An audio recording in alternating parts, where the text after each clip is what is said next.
আমি আপনাদের সামনে একটি আয়াত তিলাওয়াত করেছি।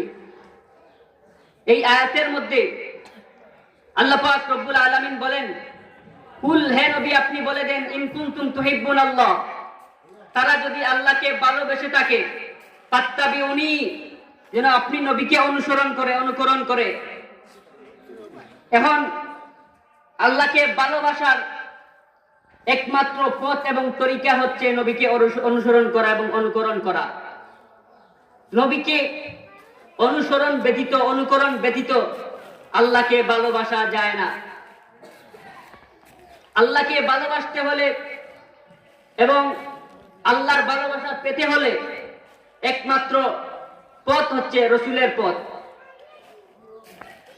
আল্লাহ পাক এটা কোরআনের মধ্যে অনেক 1500 বছর আগে বলে দিয়েছেন। আমরা জানি যে রাসূল সাল্লাল্লাহু আলাইহি ওয়াসাল্লাম বলেছেন, কেউ যদি আল্লাহ এবং আল্লাহর রসুলকে তার মা বাবা, ভাই বোন, আত্মীয় স্বজন, সম্পদ, ব্যবসা বাণিজ্যের ঊর্ধ্বে গিয়েও ভালোবাসতে না পারে, তাহলে সে খাঁটি মুমিন হতে পারে না। এখন খাঁটি মুমিন হওয়ার একমাত্র পথ হচ্ছে আল্লাহ এবং আল্লাহর রাসূল। আল্লাহ এবং আল্লাহর রাসূলকে তার জীবনের চাইতে বেশি ভালোবাসা।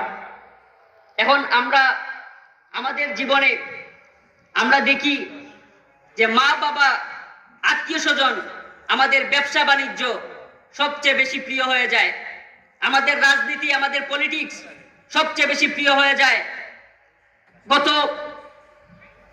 50 বছরে 1971 সাল থেকে 1925 সাল পর্যন্ত এই 55 বছরে কাউকে ক্ষমতায় বসাতে এবং কাউকে ক্ষমতায় নামাতে যত মানুষকে মরতে হয়েছে, এর 10 ভাগের 1 ভাগ যদি আল্লাহ এবং আল্লাহর রাসূলকে এবং দ্বীন ইসলামের জন্য কেউ শহীদ হতো, তাহলে এই 56,000 বর্গ মাইলে কোরআনের দ্বীন কায়েম হয়ে যেত।